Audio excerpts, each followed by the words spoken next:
다시 내놓습니다. 가신 사이에 많은 일들이 벌어졌습니다. 예. 그중에서 가장 핫한 것은 주진우 기자 특종인데 문자 장충기 전 미전실 사장급이죠. 예. 차장의 문자가 이제 몇 가지 공개됐는데 대단합니다. 보셨죠? 예. 대단합니다. 거기 보면은 국정원과도 주고받은 게 많고, 그리고 뭐, 예를 들어서, 청와대 인사들, 검찰 인사, 청와대 비서실장 인사, 민정수석 인사, 그리고 메르스 때문에 한참 난리 났잖아요. 네. 메르스 관련해가지고, 뭐 협의를 한다든가 아니면은 수험번호 보내면서 수험번호를 구체적으로 보내면서 자식 좀 뽑아달라거나 아니면, 자녀가 지금 어디 가고 싶은데 거기 보내달라거나. 예. 굉장히 구체적이에요. 그리고 아니면은 뭐 이런 것도 있습니다. 기사를 어떻게 쓰면 좋을까요? 이런 거. 그 언론사가 왜 그걸 물어봐요? 대단하지 않습니까? 좀 대단해요. 야, 우리가 흔히 하던 말로 삼성공화국이라고 말했었는데 그 실체 일부가 뭐 검찰총장이 직접 임채진 전 검찰총장이 자식이 어디로 가도록 도와달라. 야, 이거 대단하지 않습니까? 그렇죠. 밤의 대통령이었죠. 지금 보면은. 낮에도 대통령이었던 것 같아요. 이 문자들 중에 혹시 특별히 감동적이었던 문자는 없어요? 예, 저는 특히 다른 또 다 문제지만은 언론사에서 네, 맞습니다. 개인적인 청탁을 하고 그것을 지면으로 보답하겠다라는 거는 네. 사익을 취한 대가를 갖다가 공론회장을 왜곡시켜서 갚겠다는 뜻 아닙니까? 이거야말로 언론으로서는 배신이죠. 배신이죠. 독자에 대한 배신이죠. 독자에 대한 배신이고 그 문자들도 아주 구체적입니다. 그리고 대부분은 존경한다, 별거 없으시냐, 늘 감사한다, 충성을 맹세합니다, 완전히. 거의 용어가, 예. 언어가 지나간 시대, 우린 지나간 줄 알았던 시대, 예. 봉건 시대의 용어예요. 맞습니다. 예. 그러니까 아직까지 봉건 시대의 어떤 그런 가치관과 그런 문화 속에서 살고 있는 사람들이 많은 것 같아요. 본처 얘기하고 첩이 얘기하는 사람도 마찬가지고. 언론사 한 간부가 별거 없으신지요. 사회이사 한 자리 부탁드립니다. 그러니까 거의 길거리에서 한 푼 줍쇼. 예, 길거리에서 아니면은 한 푼 그냥 줍쇼. 예. 아빠 500원만 하는 아빠 500원만 5세 미만 아이들의 어떤 5세 미만 그런 칭얼거림 같은 거죠. 지금 초빙 교수로 소위를 하고 있는데 사회이사 한 자리 부탁드립니다. 이게 얼마나 다이렉트합니까? 사회이사 자리 부탁합니다. 이런 것도 제가 한번 읽어볼까요? 자식에 관련된 겁니다. 삼성전자 어떤 부분에 지원했는데 이름은 뭐고 수험번호는 뭐며 어디에 전자공학과를 졸업했는데 부모의 애끓는 마음을 가눌 길이 없어서 사장님의 하회와 같은 배려와 은혜를 간절히 악망하오니. 거의 임금님에 대한 상소 올릴 때 쓰는 그런 표현들이죠. 그러니까요. 심기를 불편하게 해드리면서까지 폐를 끼쳐드리는데 용서를 빌며 하나님의 크신 은혜와 축복이 충만하기를 기도드리겠습니다. 이렇게 문자를 보내요. 만약에 들어줬다면 아마 그 답변 문자가 아마 성은이 만극하옵나이다 이렇게 됐을 겁니다. 이게 영화에 나오는 게 아니라 실제 이런 문자를 언론사 간부들이 보낸 겁니다. 예. 그 중에 일부가 드러난 것이고 이 문자들은 저 대단합니다. 읽다 보면 제가 몇 개만 읽었는데 정말 대단하거든요. 삼성에 관해서는 구원이 있으시지 않습니까? 구원 없습니다. 저는. 구원 없습니까? 예. 제가 삼성을 구원한 적도 없고 삼성이 저를 구원한 적도 없어요. 삼성 관련해서 녹취록 공개했다가 큰 곤욕을 치르셨죠, 사실은. 삼성에 도전한 거죠. 예. 예. 삼성에 직접 도전한 국회의원으로 국회의원 자리를 잃으셨죠. 예. 저는 이번에 그 이재용 부회장이 그 재판받는 과정을 이렇게 보면서 오늘의 사태를 만들어낸 것은 대한민국 법원이라고 생각합니다. 왜냐면은 이 삼성 일가는 이병철 창업주부터 그다음에 이건희 이재용에 이르기까지 그 온갖 세습으로 일관했는데 경영권만 이렇게 탈법 불법으로 세습한 것이 아니고 이 범죄 행위도 세습을 했어요. 거의 불법 정치 자금을 모아서 준다거나 이번에도 사실은 그것이 뇌물 형태를 띄었지만 그 속성과 본질상 일종의 불법 정치 자금이나 다름없는 거 네. 아니겠습니까? 예, 그런 것들이 왜 이렇게 세습되어 오는가 한 번도 제대로 처벌받지 않았기 때문입니다. 맞습니다. 법정의 선적은 여러 번 있었지만 한 번도 항상 구속된 적이 없어요. 예, 구속된 적이 없고 손방망이 처벌로 일관하다 보니까 이렇게 된 거예요. 역설적으로 표현하자면 이건희 회장이 구속되었었더라면 예. 그 아들은 구속되는 일이 없었을 거예요. 이렇게 하면 안 되는구나 알았겠죠. 알았기 때문에 이병철 구속되었으면 이건희 구속되는 일이 없었던 것처럼 그러니까 오늘의 이 이재용이 이렇게 재판받고 뭐 12년씩 되는 구형을 받는 이 상황은 한 번도 법원이 제대로 엄격하게 처벌하지 못했던 것이고 그 충성하는 신하들 예. 지금 이 문자 받은 사람들이 왜 문자 받았느냐 그 사람들은 별 볼 일 없는 사람이 미전실 차장이 뭡니까? 그러나 다른 데서 볼 때는 그 내용을 아는 사람들은 그룹 부회장이거든. 그 사람이야말로. 예, 그렇죠. 2인자란 말이죠. 예. 2인자, 3인자들이니까 이렇게 저런 그 목불일견에 눈으로 눈 뜨고 못 볼 그런 어떤 이 그 문자를 보낸 건데 이걸 갖다가 과거에 보면 이 사람들이 2인자, 3인자들이 과거에 세풍 사건 때 보면은 김인주 총무 담당 네. 이사 이 사람이 전부 다 내가 다 한 일이다 뒤집었어. 다 뒤집었었죠. 다 뒤집었죠. 예. 예. 그다음에 삼성 비자금 때 예. 이학수 삼성 부회장이 예, 다 내가 있다. 구속원장이. 아니 그 네 돈 아니지 않냐. 그래 예. 맞다. 이건희 회장 개인 돈인데 개인 돈을 내가 끄집어내 100억 이상 끄집어내 가지고 불법 정치 자금을 썼다. 이게 말이 됩니까? 말도 안 되죠. 사실 그렇게 따지면 예전 거슬러 올라와서 소위 이제 승계 작업의 첫 번째였던 에버랜드 사장들은 처벌을 받았거든요. 당시 똑같은 논리였어요. 에버랜드가 했던 게 결국은 그 회사를 아들로부터 자식에게 물려주는 건데 그걸 아버지 몰래 했다는 거 아닙니까 그때. 그러니까 이건희 회장의 재산을 이건희 회장도 몰래 아들한테 줬다는 거였거든요. 그러니까 그때 보면 계열사 사장들도 처벌받는데 예. 여기는 그냥 이학수만 처벌받는. 그러니까 지금 이게 희한한 일종의 순장인데 순장이라는 게 다 주인이 죽으면은 다 묻어버리잖아요. 예. 살아있는 살아있는 신하까지. 근데 살아있는 신하만 묻고 주인을 빼버리는 거야. 순장이요. 주인 빼고 순종. 주인 빠진 순장. 이번에도 마찬가지죠. 이번에도 예, 그래서 저는 법원이 이번에 판결 잘해야 됩니다. 왜냐하면 이게 한 사람에 대한 판결이 아니라 이번에 또 이렇게 빠져나가는 손방망이식 판결 그리고 우려됩니다. 내가 다 했다라고 이렇게 나타나는 이 사람들의 그 거짓 진술을 갖다가 받아들이면은 삼성의 이 비운과 비극을 연장시키는 거고 국가적 재앙을 연장시키는 거예요. 삼성에서는 그렇게 생각하겠죠. 일단 넘어가고 다음은 또 다음에 막으면 된다. 그렇게 생각하겠죠. 그래서 삼성 불패의 신화를 깨는 것. 네. 저는 적폐 청산 중에 가장 핵심은 이거라고 생각해요. 잠깐 다른 얘기 하기 전에요. 목소리가 지금 예사롭지 않은데 혹시 휴가 가서 나이트 라이프를 세게 즐기신 거 아닙니까? 노래방을 너무 많이 하신다든가. 노래방. 제가 휴가를 예. 사실은 어디 가려고 뭐 비행기, 호텔, 렌트카까지 다 예약을 했는데 예. 제 아내와 오래간만에 한번 가려고. 제가 아내와 휴가 간 게 작년이 처음이거든요. 남해에 2박 국회의원 되신 이후에 처음이라는 겁니까? 부부가 같이 휴가 간 거. 그게 평생 처음이시라고요? 평생 처음은 아니고 국회의원 된 이후에 처음이죠. 네.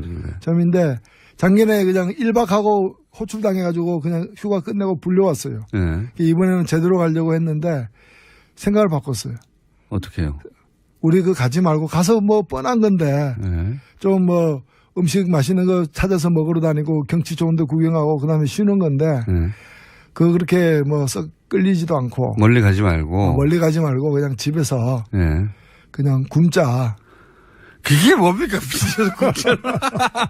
집에서 맛있는 거 시켜 먹자도 아니고 굶자는 뭡니까? 근데 집에서 안 움직이고 네. 맛있는 것만 많이 먹으면 몸에 안 좋으니까 한번 네. 정향 휴가를 보내자. 디톡스를 하자 몸을. 뭐 그런 거죠. 예. 그래가지고 일주일간 같이 이렇게 단식을 했어요. 그 지금 이제 어제부터 미음을 먹기 시작해가지고 목소리가 돌아오는 중입니다. 휴가를 고행을 하셨네. 이게 요구 조건 없이 단식했습니다. 아니 그럼 아니 그러면 부인이 그 동의하던가요? 흔쾌히 동의를 해서 제천은 이상한 부부예요. 그래서 일주일이 시간이 났는데 휴가를 물과 소금을 먹고 그러니까 결과적으로 보면 생활비가 굉장히 절약됐더라고요.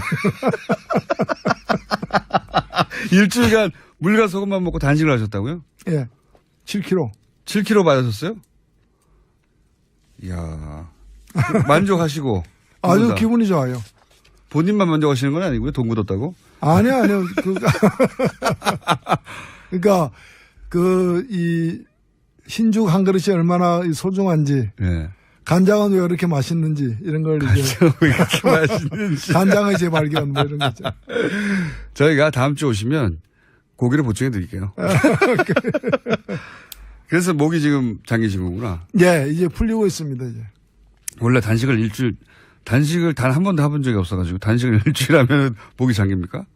아니요, 이제 꼭 그런 건 아닌데 저희 경우에 지금 풀리는 과정에서 이렇게.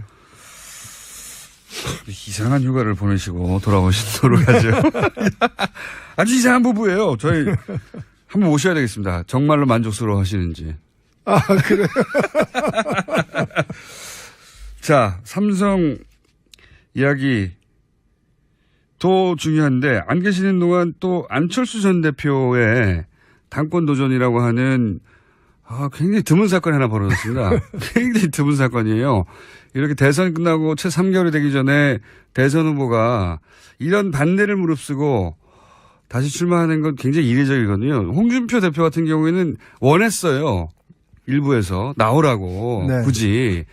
그 케이스하고 완전히 다른 당의 대부분의 인사들이 반대하는데도 나왔습니다. 이거 어떻게 보십니까? 왜 나왔을까요? 글쎄요, 근데 피선거권이 있고 참정권이 있으니까. 할 수 있죠. 나올 수 자격은 있는 것이고 또 당원과 국민이 판단할 문제인 것인데. 결과적으로는 그렇습니다. 다만 이제, 너무 이렇게 좀 혼자서만 이렇게 좀, 비분관계하는 그런 모습처럼 보여가지고. 나의 미래보다 당의 미래를 걱정한 거라고. 그거야 정치인의 표현으로는 흔히 있을 수 있는 건데 이 정치라는 거는 사실은 국민들이 공감을 하거나 아니면 없는 공감이라도 불러일으키도록 만들거나 그렇죠. 이렇게 돼야 되는데 어느 정도 공감할까. 특히 두만강을 건넌 안중근 의사의 심정이다라는 거는 본인으로서는 내가 지금 보통 심정이 아니다. 비장하다 이렇게 말씀을 하신 것 같은데 제가 이거 보면서 옛날 생각이 났어요. 1980년에 그 전두환 육군 소장이 5.18 쿠데타를 일으키고 정권을 다시 잡은 후에 자기가 이제 대통령이 된 거죠. 그러면서 가장 먼저 한 일 중에 하나가 뭔가 하면은 동학혁명을 일으켰던 녹두장군 전봉준 생가를 복원했어요. 그리고 그다음에 기념관도 만들고. 처음에는 의아했죠. 그리고 전봉준 장군 후손들이 생각하더라도 이게 무슨 관계 있습니까? 관계가 멀면 멀었지. 근데 나중에 얘기를 들어보니까 이 전봉준 장군이잖아요. 자기는 전두환 장군이잖아요. 전시 가진 어떤 장군이라는 데서 이제 영어로 하면 제너럴 전. 공통점. 그 하나의 공통점 때문에. 이번에도 보면은 똑같은 예는 아닐 수 있겠습니다만은. 같은 안씨로서. 그렇죠. 안 의사잖아요, 둘 다. 물론 이제. 근데 이제 그런 데서 친근감을 느꼈는지는 모르겠는데 이게 국민들의 공감을 예를 들면 생가보고 다른 사람도 아니고 그래서 어떤 사람들은 생가보고 할 자격이 있느냐라고 되묻기도 사실 했었거든요. 그래서 이게 좀 공감을 일으키는 데는 어려운데 왜 이런 무리가 자꾸 따르느냐. 제가 볼 때는 이제 새 정치라는 게 점점 국민들에게 이렇게 공감을 얻지 못하면서 생겨나는 어떤 무리수들이 아닌가 그렇게 보여요. 당이 소멸할 것을 걱정했다고 했는데 실제로는 본인의 정치적 입지가 소멸할까 봐 걱정한 거 아니냐 이런. 반대쪽에서는 그렇게도 보이겠죠. 그렇게 보이는. 그러면서 이제 국정주의 이것도 굉장히 많이 구설수에 올랐던 표현이 극중주의가 뭐냐. 그게 논리적 모순 아니냐. 그렇죠. 예. 이 중도에도 극단이 있느냐. 그래서 제가 볼 때는 중도로 안 통하니까 더 세게 한번 나가보자. 극중주의. 예. 근데 이게 일종의 새 정치가 새 포장 정치. 포장만 바꾸는 정치로 이렇게 계속 가고 있는 게 아닌가. 하여튼 그러면, 예. 당대표는 되겠죠? 어떻게 전망하십니까? 뭐 51% 정도가 되겠죠. 아, 넉넉하지는 않을 것이다 생각하시죠? 예, 거의 뭐 백중세라고 보여집니다. 만약에 당대표가 못 된다면 그거가 오히려 굉장히 큰 타격 아니겠습니까? 엄청난. 글쎄요, 뭐 우리 국민들에게 그런 큰 타격이 있겠습니까? 본인에게 제 말은. 아, 이 본인에게. 본인에게. 안철수 대표 본인에게. 탈당은 안 이루어지겠죠? 정치를 오래 하신 분으로서 이제 전망. 근데 이 당 자체가 예. 제가 뭐 다른 당을 갖다가 이렇게 걱정할 처지가 아닙니다만 이 2017년에 그 대선을 위해서 만들어진 선거용 정당인 건 분명하지 않습니까? 그렇게 볼 수 있습니다. 그러니까 이제 선거에서 패배한 이후에 불안정할 수밖에 없는 것이고 결국에 유지되려면 선거용 정당으로 유지될 수밖에 없다고 봅니다. 왜냐하면 정책 이념에 같은 사람들이 모인 게 아니기 때문이죠. 그래서 안철수 후보를 다시 세우는 것으로 합의가 이루어진다면 유지될 것이고 그렇지 않다면은 아마 분리될 수밖에 없는 게 아닌가. 다만 그 분리되는 시간의 문제인 것이고 그리고 빠르게 분리되지는 않을 걸로 보이지만은 그런 어떤 이게 일종의 그 민주당에서 파생되어 온 정당이고 또 대선이라는 일회용 목적을 위해서 이제 만들어진 포말 정당이거든요. 포말. 예. 그래서 파생 정당, 포말 정당의 이 귀결이라는 것은 예. 우리가 뭐 한국 정치사에서는 굉장히 이런 사례가 사실은 많습니다. 많습니다. 예, 많기 예. 때문에 그 지속적인 정당으로 정착하기가 굉장히 힘들죠. 그러면은 안철수 개만 남고 뭐 호남계도 혹은 비안철수 개는 따로 살림을 차릴 수도 있다. 그럴 수도 있죠. 예, 그럴 가능성이 과거의 전례를 보자면 충분히 있다 이렇게 전망하시는 거군요. 우리 과거의 경험 속에서는 그런 가능성이 많은 걸로 보여집니다. 과거에는 대부분 그랬죠. 그러다가 결국 사라지기도 하고. 예. 그렇죠. 합병되기도 하고. 댓글 공작. 안 계시는 동안 많은 일이 있었습니다. 댓글 공작에서도 뭐 3,500명이다. 정확하게는 3,500 아이디라고 해요. 30개 팀이다. 그러니까 국정원이 직접 개입했고 돈을 썼고 그 규모는 지금 밝혀진 건 빙산일각에 불과하다는 주장도 있긴 하지만 어쨌든 확인된 건 처음이잖아요. 예. 이 국정원 어떻게 해야 됩니까, 이거? 국정원한테 오랫동안 당해 오신 분은 또. 예, 이번에야말로 이 국내 정치에 일체 개입할 수 없는 그런 이제 조직적 이제 황골탈퇴를 만들어내야 된다고 보고 저는 지금 국정원 이 개혁 발전위원회가 일단은 1차로 적폐 청산을 우선하고 동시에 국정원이 다시는 이런 일이 다시는 할 수 없도록 재발 방지를 시스템화하는 작업까지는 해내야 된다고 봅니다. 그렇긴 한데 이거 있지 않습니까? 왜? 이제 지시를 한 사람이나 혹은 뭐 중간 간부 정도는 분명히 처벌될 텐데 뭐 수위가 문제지. 실제 실행한 사람들 있지 않습니까? 네. 그 사람들은 어떻게 해야 됩니까? 저는 그런 뭐 주동하지 않고 예. 그걸 주도하거나 주동적으로 나서지 않고 뭐 한 달에 300만 원 줄 테니까 이거 해라라는 식으로 해가지고 가담한 사람들 같은 경우에는 그 이제 민간인들 말고 제 말은 국정원 직원들 중에도 직접 저는 직원들 중에도 마찬가지로 거기서 그걸 거역하게 될 경우에는 바로 보복당하거나 이렇게 자기 생계 수단 자체를 잃게 되는 경우들이 대부분일 것이기 때문에 예. 하급 직원들 같은 경우에는 그러니까 지휘권 없는 예. 하급 직원들 같은 경우에는 좀 사면을 전제로 이 작업을 해야 된다고 저는 봅니다. 사실 국정원이 뭐 아까 뭐 직원 아닌 사람들까지 그도 많이 연루되긴 했는데 과거에 그 중앙정보부 시절에 예. 한창 우리나라 군사 독재가 이제 극성을 떨었을 때는 국정원 망원 있죠. 예. 국정원에서 이제 망원이라고 부르는데 뭐 망원경 할 때 망원. 예. 그러니까 이제 자기들이 이제 심어놓은 이제 일종의 국정원의 첩자들이죠. 정보원들. 예. 정보원들이 예. 다 합해 한 20만 명까지도 이르렀어요. 20만 명이요. 예, 20만 명까지도. 어마어마한 거죠. 근데 이거는 뭐 어마어마하네요. 과거 뭐 동독이라거나 다른 나라들에서 흔히 보는 예들이죠. 예. 이렇게 철권 통치를 하는 경우에 이제 이런 일들이 비일비재했는데 지금은 그 정도까지 안 되지만 상당수 있으리라고 저는 보여집니다. 있겠죠, 당연히. 예. 하던 패턴인데. 그리고 하여튼 이번에는 이제 그 사이버 활동, 예.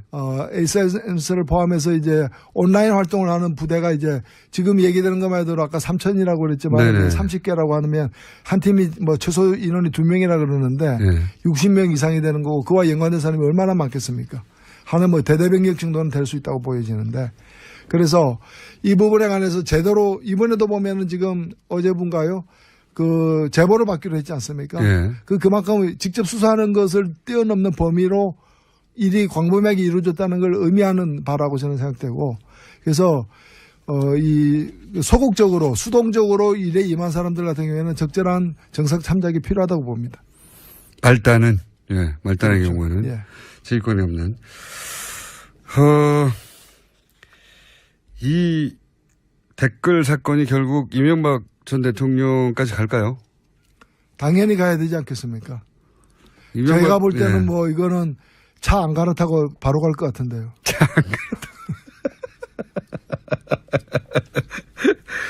아니, 그러니까 이게 이제 정치 공세다. 대통령이 뭐 댓글 다는 걸 알았겠냐. 이렇게 주장하는 사람들도 있지 않습니까? 당연히 근데 이걸 대통령 모르게 처음부터 끝까지 대통령 모르게 지시 없이 이루어진 일이라면은 MB 대통령 이명박 대통령은 무관한 걸로 되겠죠. 그러나 보고를 받았다거나 사후에라도 이걸 보고 저는 보고 안 됐을 리가 없다고 생각됩니다. 국정원이 대통령 직속기관이고 본인의 최측근이 원세훈 당시 국정원장이었고 그 시절에 벌어진 일인데. 그리고 심리 전단으로 운영되고 있던 일을 갖다가 이것도 다시 승격해가지고 심리 정보 국으로다가 예. 만들어서 이론도 보충했고. 그러면 이 일 자체가 그 국장 이 일의 책임자가 제가 볼 때는 위에 차장이나 여러 사람들이 있지만은 아마도 원세훈 원장에게 직보했을 거고 예. 원세훈 원장은 다시 이 독대 관계에 있는 정기 부정기적으로 독대 관계에 있는 대통령에게 보고를 했을 것이 분명하다고 보여집니다. 그게 이제 통상적인 추정이죠. 예, 대통령의 직속기관이 인 국정원이 국정원장이 대통령한테 보고하지 않고 이렇게 큰일을 벌였겠는가, 또는 국정원이 국정원장에게 보고하지 않고 이 큰일을 벌였겠는가. 아니 원세훈 원장이 무슨 성인도 아니고 왼손에 하는 일을 오른손 모르게 할 리도 없는 것이고 오히려 자랑하고 싶었겠죠. 왼손이 하는 일을 오른손에 모르게 했을 리가 없다. 이건 어떻습니까? 홍준표 대표가 요즘 뭐 여론재판이라고 여론몰이로 그 국군 대장을 몰아내고 또 이재용 삼성 부회장에 대해서도 여론재판이라고 여론을 몰아서 이렇게 국정을 운영해 간다. 혹은 뭐 반대 진영을 쳐내고 있다. 이렇게 이제 홍준표 대표가 나오고 있거든요. 그 뭐 여론 얘기하는 걸 보면 이제 여론이 나쁘다는 건 알고 있구나. 그거는 분명히 시인하고 있거나 이렇게 생각이 되고요. 그 다음에 저는 박찬주 그 육군 대장 같은 경우 네. 그러면 박찬주 부부가 한 일을 홍준표 대표는 잘했다고 생각하는 것인지 예스냐 노냐 네. 이걸 분명히 밝혀야 됩니다. 노냐. 그 다음에 또 하나 정말 말씀드리고 싶은 건 뭔가 하면은 네. 지금 국정원 같은 경우에 그 적폐청산 TF를 두고 과거를 갖다가 스스로 이렇게 성찰하는 과정에서 파헤치지 않습니까? 네. 저는 자유한국당 혁신위원회가 진정으로 혁신을 하려면 혁신위원회 산하에 자유한국당 적폐청산위원 그 TF를 만들어 가지고 이런 이제 국정원 댓글 사건이라거나 여러 가지 국정농단 사건 뭐 이런 사건 과정에서 새누리당 과거에 새누리당이 어떤 일을 했는지 이런 것도 조사를 해야 된다고. 스스로 조사해야 된다. 스스로 조사해서 밝혀야지 이걸 오히려 옹호하고 은폐하는 일에 나선다는 것 자체가 그거는 혁신을 하지 않는 거죠. 말로는 이제 혁신위원회, 혁신이 뭡니까? 피부를 벗기듯이 가죽을 벗기는 정도의 각오. 그러니까 소위 말하는 뼈를 깎는 각오로다가 임한다는데 지금 뼈를 깎고 있습니까? 살도 안 도려내고 있어요. 뭐 때도 안 밀고 있어요. 제가 볼 때는. 또 안 밀고 있어.